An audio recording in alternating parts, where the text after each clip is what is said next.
नमस्कार दोस्तों, मैं राघवेंद्र पांडव। दोस्तों, आज जो हम बात करेंगे पत्रकारिता की कि वास्तविकता में आखिर में पत्रकारिता का स्तर अब क्या रह गया है।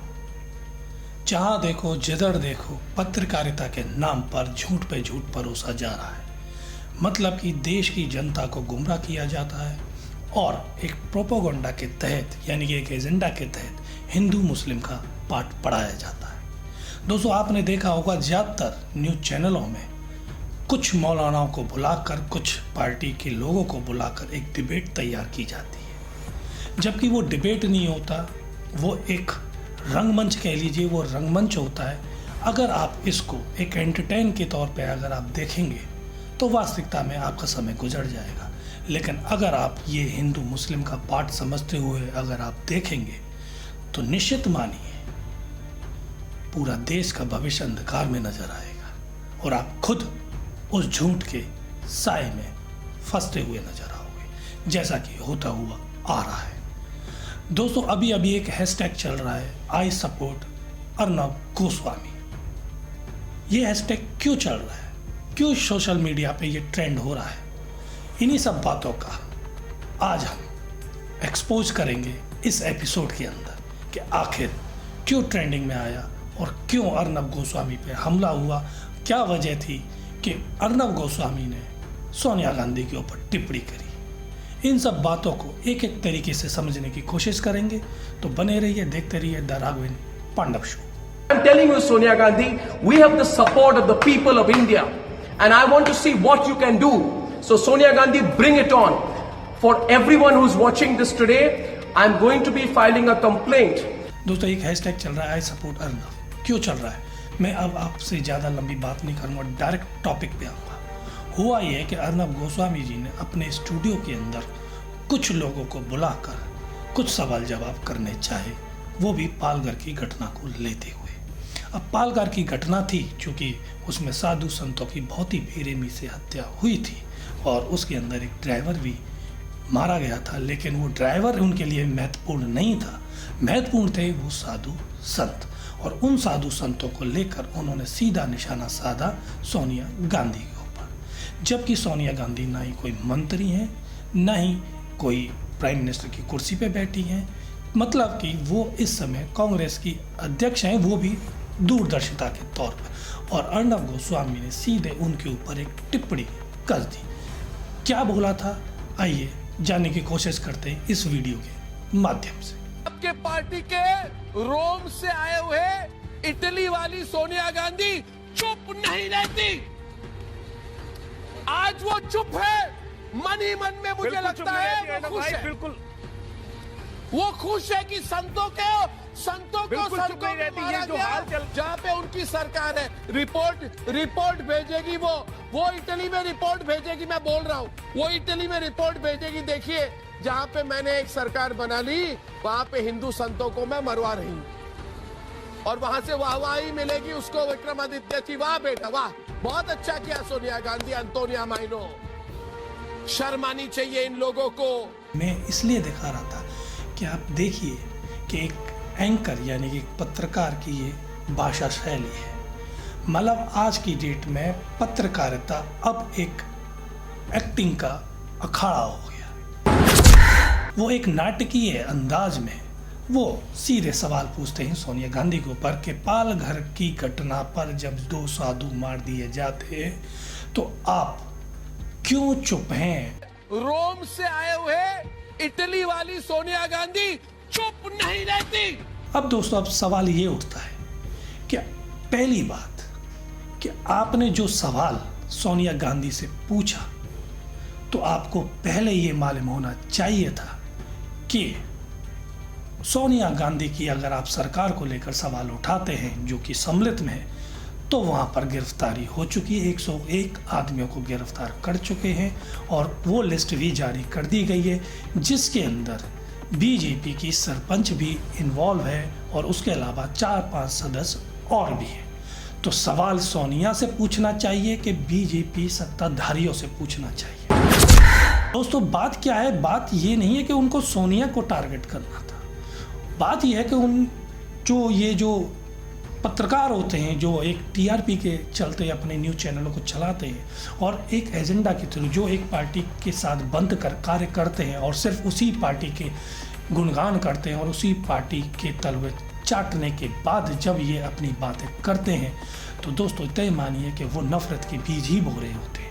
उनको कुछ नहीं दिखाई देता, उनको सिर्फ दिखाई देती है तो अपनी टीआरपी, क्योंकि उनके सामने रोटियां फेंक दी जाती हैं, उनको मुद्दे नजर नहीं आते।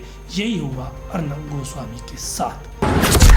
कांग्रेस पार्टी के जितने भी सदस्य हैं या जितने भी कार्यकर्ता हैं, उन्होंने इस बात का विरोध किया और बड़ी निंदा की। यहाँ तक कि सीएम अशोक गहलोत जी ने भी ट्विटर पर साफ बोल दिया गया कि ऐसे पत्रकार को तुरंत बेदखल कर दिया जाए। बोला कि इसको जल्द से जल्द जेल कर दी जाए। अब दोस्तों बात यहीं पे नहीं रुकती है। अब क्या होता है कि अर्नब गोस्वामी का एक वीडियो वायरल होता है। उस वीडियो के अंदर वो ये बता रहे हैं कि किस तरीके से कांग्रेस पार्टी के आदमियों ने उन पर हमला किया।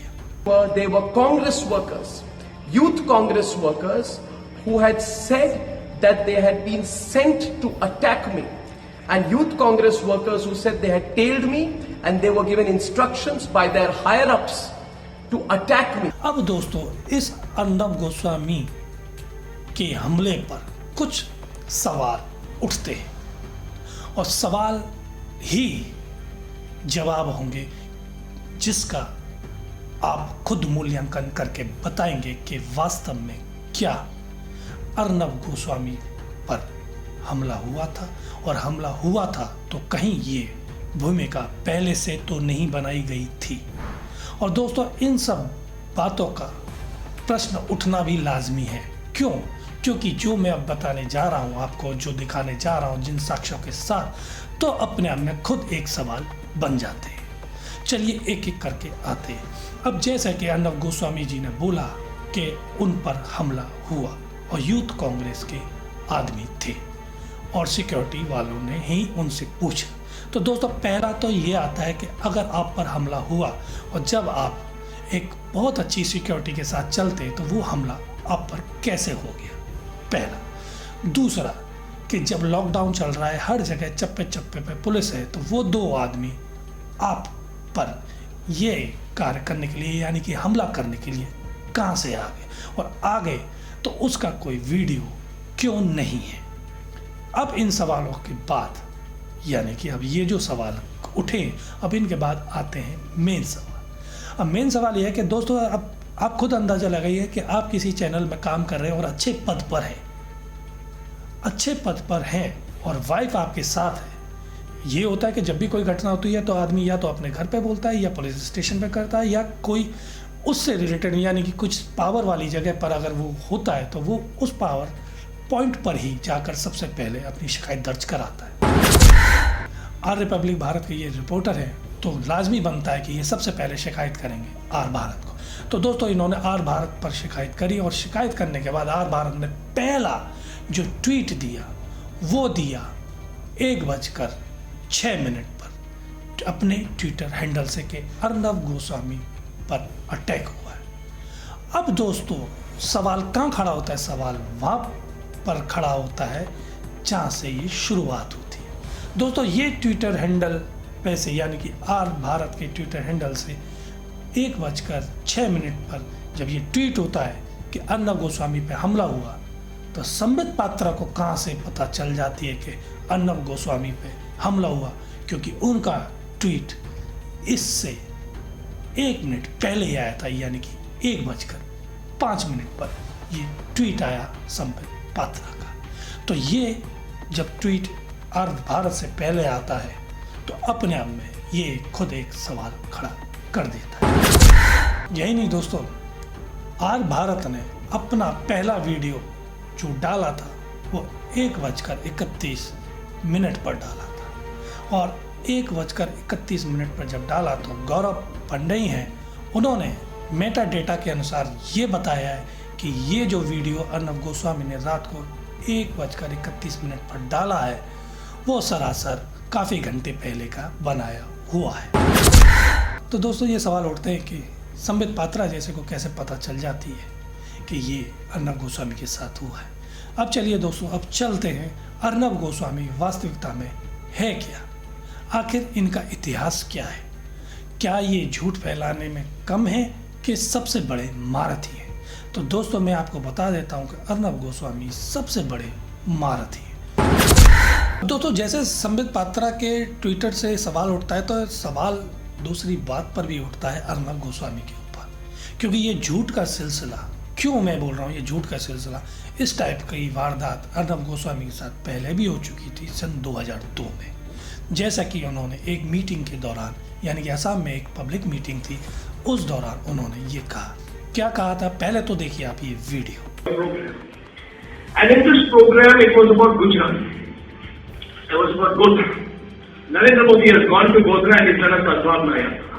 He has stopped other people from going there. There's a big political fight. You know, in life, your own experiences come back to you. I remember coming out of Narendra Modi's house after interviewing him in the height of the riots in 2002. And we came out 50 meters from his residence. We are stopped. Suddenly, our ambassador car is stopped and there are people who are breaking the windows with trissuls. They are breaking the windows. All the windows are broken. It's almost as if there are trissuls all around, and I know this is very unsavory, but I must share with you the reality of life as I. दोस्तों इस video को देखने के बाद आप खुद अंदाजा लगा सकते हैं कि इसके साथ क्या क्या हुआ है, लेकिन मैं फिर भी आपको बता देता हूं कि ये उस वीडियो के अंदर ये कह रहे हैं कि जब नरेंद्र मोदी जी का 2002 में गोधरा कांड हुआ था, तो ये उसकी कवरेज करने के लिए गए थे, और वहाँ पर जब ये लौट रहे थे तो इनको वहाँ के आदमियों ने त्रिशूल से मारने की कोशिश करी। त्रिशूल से इनकी गाड़ी वाड़ी के कांच वाँच से फोड़ दिए, बोले आईडी लाओ आईडी लाओ, और जब आईडी वाईडी दिखाया तो जैसे तैसे ये बचकर निकल कर आए। ये वो आसाम की पब्लिक को बता रहे थे, जबकि दोस्तों जब ये फैक्ट चेक हुआ तो ये सरासर झूठ निकला। और झूठ भी किसने किए, एक्सपोज किया, यानी कि इनके इस झूठ को एक्सपोज भी जो किया तो वो किया इन्हीं के चीफ एडिटर रहे, यानी कि इनके चीफ एडिटर थे राजदीप सरदेसाई जी। उन्होंने ट्विटर हैंडल से ट्वीट किया था 2017 में कि वाह ना वाह, आपने भी क्या खूब लिखा है। इसके अंदर मतलब कि जहां तुम गए नहीं वहां पे अपने आप को दिखा दिया, मतलब इस टाइप से एक बात कही। आप चाहें तो ये देख सकते हैं। इतना ही नहीं रुके, उन्होंने यहाँ तक भी बोला कि अर्नब गोस्वामी जी, एक सीमा होती है, एक लिमिट होती है नीचे गिरने की। इस टाइप की ये बात हुई, तो आप खुद अंदाजा लगाइए कि अर्नब गोस्वामी कितना बड़ा गेम रच सकता है। तो इन सब चीज़ों से एक सवाल उठता है कि क्या ये प्री प्लान नहीं हो सकता। अब बात आती है दोस्तों कि जैसे कि यूथ कांग्रेस के आदमी पकड़े गए।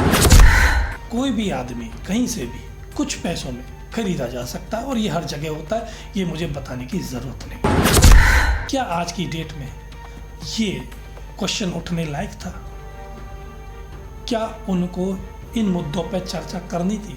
चर्चा जो करनी थी उनको इन मुद्दों पर करनी थी कि जो PPE किट जो डॉक्टरों को दी जा रही है वो खराब क्यों है, डॉक्टरों को सही व्यवस्था क्यों नहीं मुहैया कराई जा रही, भूखमरी में जो देश जा रहा है जनता को सही टाइम पर राशन पानी क्यों नहीं पहुंचा रहे, ये मुद्दे उठाने चाहिए थे। पत्रकारिता के नाम पर आपके सामने झूठ पे झूठ परोस दिया जाता है और नफरत के बीच बो दिए जाते हैं। दोस्तों अगर आपको बच के रहना है तो प्लीज़ ये न्यूज़ वगैरह ना देखें, और 6 से 9 का प्राइम टाइम तो किसी का भी ना देखें, क्योंकि 6 से 9 में कोई भी आदमी हिंदू होगा तो वो मुस्लिम के खिलाफ नफरत हो जाएगी, और मुस्लिम होगा तो उस प्राइम टाइम के अंदर हिंदुओं के खिलाफ नफरत पैदा हो जाएगी।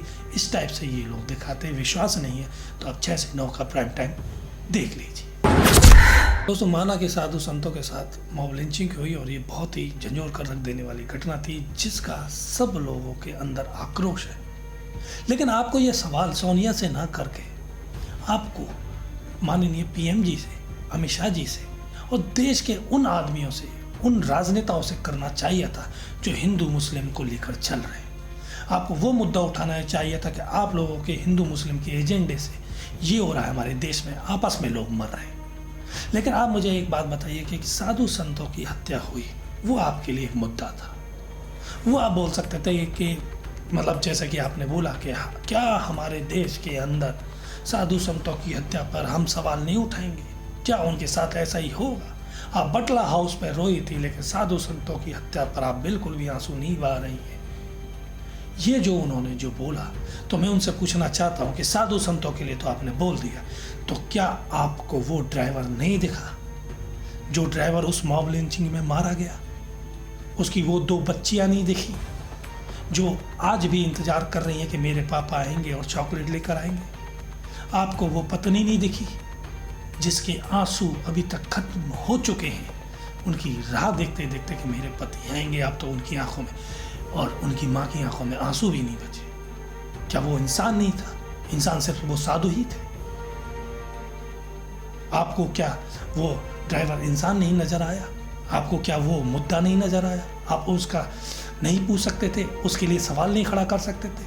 उसके लिए कोई सहायता के लिए कोई क्यों नहीं क्वेश्चन आपने पैदा किया? लेकिन आपको नहीं कर रहा था। 7 साल की बच्ची के साथ इतनी बड़ी दरिंदगी हो जाती है, हैवानियत के साथ, उसके साथ बर्बरता के साथ उसकी आंखें फोड़ दी जाती हैं, तब आपका क्वेश्चन नहीं उठता है।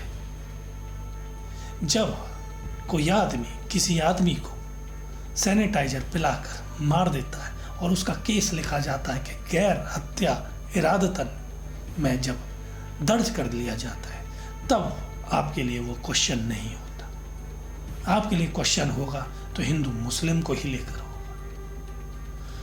तो ये पत्रकारिता जो आज की डेट में चल रही है दोस्तों, ये आने वाले टाइम में पत्रकारिता के लिए एक शर्मनाक कदम साबित होने जा रही है।